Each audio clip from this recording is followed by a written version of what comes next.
Soy Silvia Giorguli Saucedo, soy profesora investigadora en el Colegio de México, demógrafa, socióloga y actualmente presidenta del Colegio de México. Si uno ve en la historia de México, México ha tenido una tradición de recepción de flujos de migrantes en diferentes momentos. Grupos pequeños, por ejemplo, el exilio español en los 30s y 40s, las oleadas de migración latinoamericana durante los momentos de golpes de Estado en los diferentes países de América Latina, en los 70s principalmente,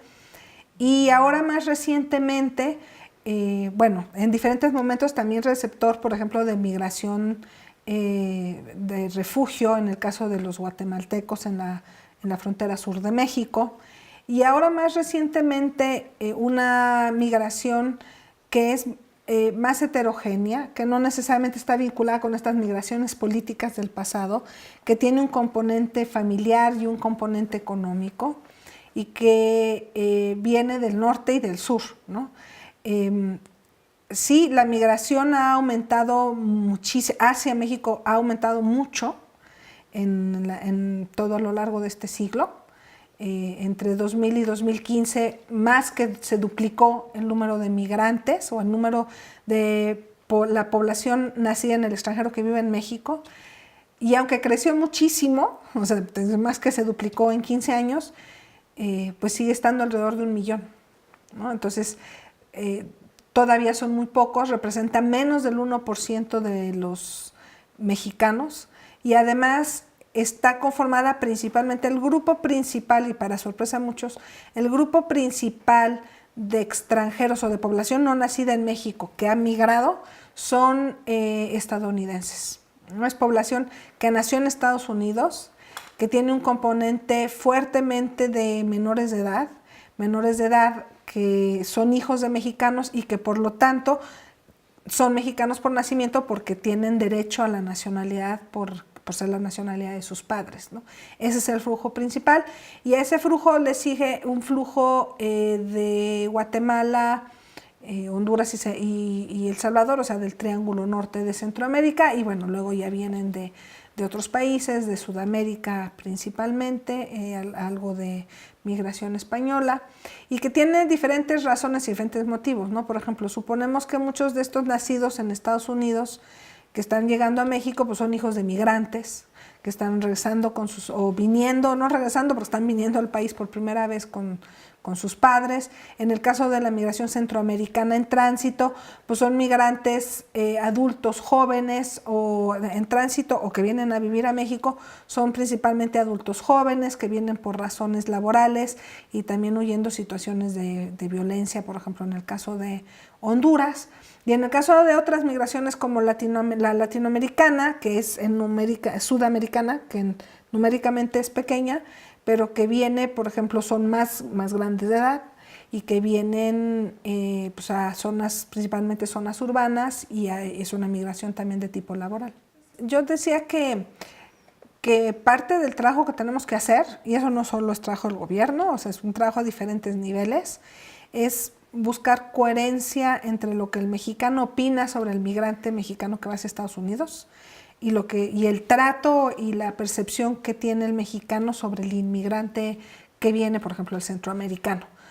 Y también de los nacidos en Estados Unidos, aunque tengan derecho a ser mexicanos, también enfrentan algunas situaciones de discriminación o que les dificultan la llegada a México.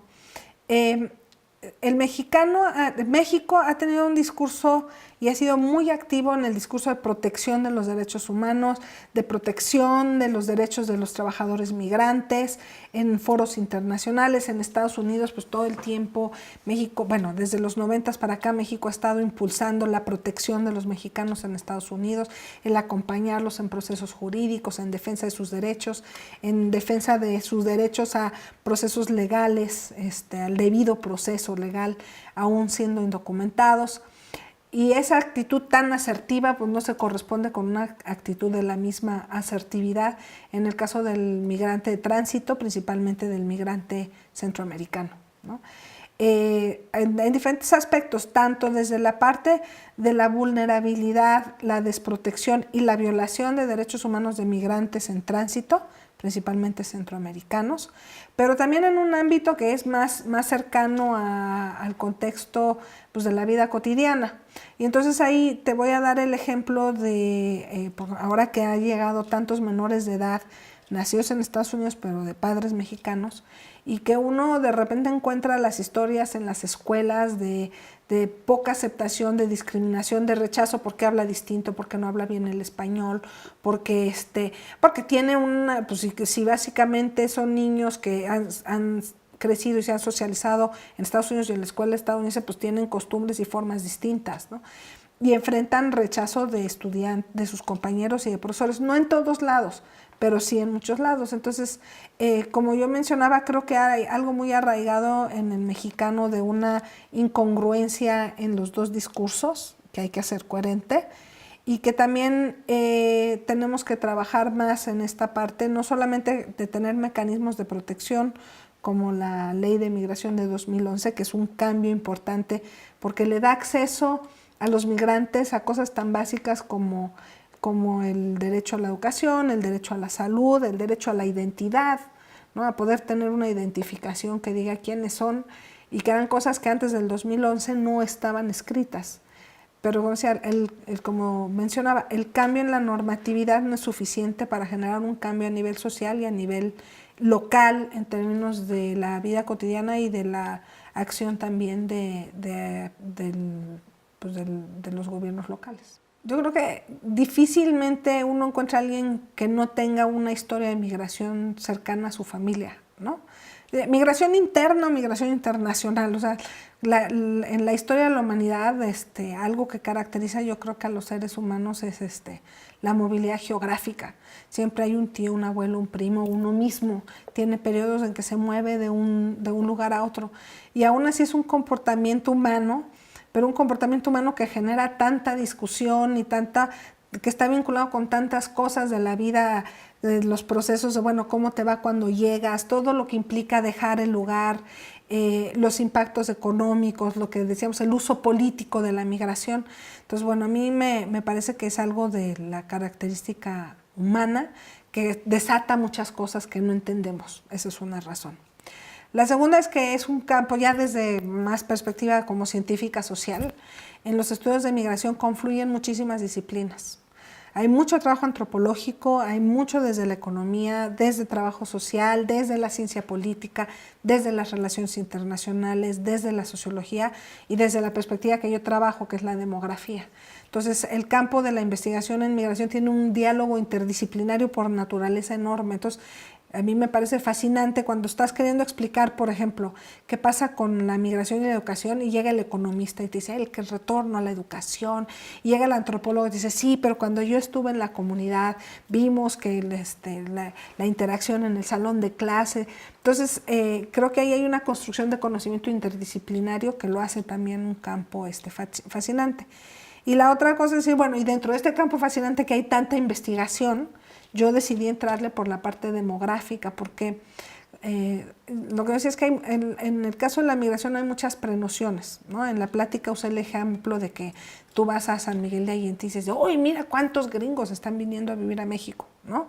O te vas a ciertas partes del sur de México, o